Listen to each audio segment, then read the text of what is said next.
Idukki Chithirapuram Dobby പാലത്ത് വീട്ടിലുള്ളവരെ കുത്തിപ്പരിക്കേൽപ്പിച്ച് മോഷണം. Dobby പാലം ജയാഭവൻ ശകുന്തളയുടെ വീട്ടിലാണ് മോഷണം നടന്നത്. ശകുന്തളയുടെ 2.5 പവന്റെ സ്വർണ്ണമാല നഷ്ടമായി. കഴുത്തിലും നെറ്റിയിലും പരിക്കേറ്റ ശകുന്തളയെയും പേരക്കുട്ടിയെയും അടിമാലി താലൂക്ക് ആശുപത്രിയിൽ ചികിത്സയിലാണ്.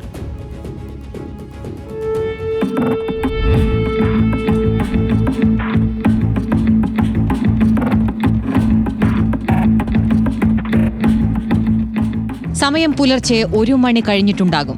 ശകുന്തളയും മകളും മകളുടെ മകനും നല്ല ഉറക്കത്തിൽ. ഈ സമയത്താണ് മോഷ്ടാവ് ജനൽ തകർത്ത് വീട്ടിനുള്ളിൽ കയറുന്നത്. പിന്നാലെ ഇയാൾ ശകുന്തളയുടെ മുറിയിലെത്തി. കള്ളൻ ആദ്യം ഉന്നമിട്ടത് ശകുന്തളയുടെ കഴുത്തിൽ കിടന്ന മാലകളിലായിരുന്നു. നല്ല ഉറക്കത്തിലായിരുന്നതിനാൽ കഴുത്തിൽ കിടന്ന 2.5 പവന്റെ സ്വർണ്ണമാല കള്ളന് അറുത്തെടുക്കാനായി. എന്നാൽ 2ാമത്തെ മാല കൈക്കലാക്കാൻ ശ്രമിക്കുന്നതിനിടെ ശകുന്തള ഉറക്കം വിട്ടുണർന്നു. അപ്രതീക്ഷിതമായി കള്ളനെ മുന്നിൽ കണ്ടപ്പോൾ ആദ്യമൊന്ന് പകച്ചെങ്കിലും ഉടൻ ധൈര്യം വീണ്ടെടുത്ത് തടയാൻ ശ്രമിച്ചു. എന്നെ കഴുത്ത് മുറിച്ച് 2.5 പവൻ സ്വർണം എടുത്തും കൈ മാറ്റി. 2ാമത് ഒരു മാല ഇട്ടിരുന്നേ അത് എടുത്ത് മാറ്റം കത്തി വെച്ച് അറുക്കുമ്പോൾ കിട്ടലെന്ന് കത്തി വെച്ച് അറുക്കാം.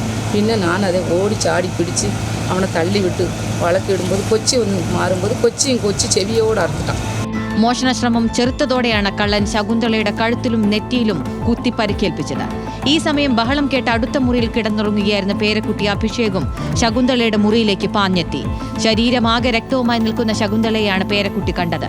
തുടർന്ന് അഭിഷേകും മോഷ്ടാവും തമ്മിലായി മൽപ്പിടുത്തം. അമ്മയുടെ കഴുത്തിലും നെറ്റിയിലും ചെറിയ പിച്ചാത്തിക്കൊണ്ട് അറുക്കുകയും അത് ഒച്ച കേട്ട് ഏറ്റു വന്ന പെങ്ങളുടെ മോണ്ട ചെവിയും കൂടി അറുത്തതൊക്കെ വേണം. രക്ഷപ്പെടാനുള്ള വെപ്രാളത്തിൽ മോഷ്ടാവ് അഭിഷേകിന്റെ ചെവിയിലും കുത്തി പരിക്കേൽപ്പിച്ചു.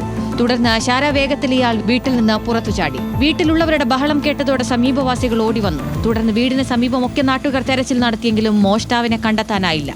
പരിക്കേറ്റ ശകുന്തളയെയും അഭിഷേകിനെയും അടിമാലി താലൂക്ക് ആശുപത്രിയിൽ പ്രവേശിപ്പിച്ചു. വീട്ടുകാരുടെ പരാതിയുടെ അടിസ്ഥാനത്തിൽ വെള്ളത്തൂവൽ പോലീസ് കേസെടുത്ത് അന്വേഷണം ആരംഭിച്ചിട്ടുണ്ട്. ന്യൂസ് മലയാളം, ഇടുക്കി.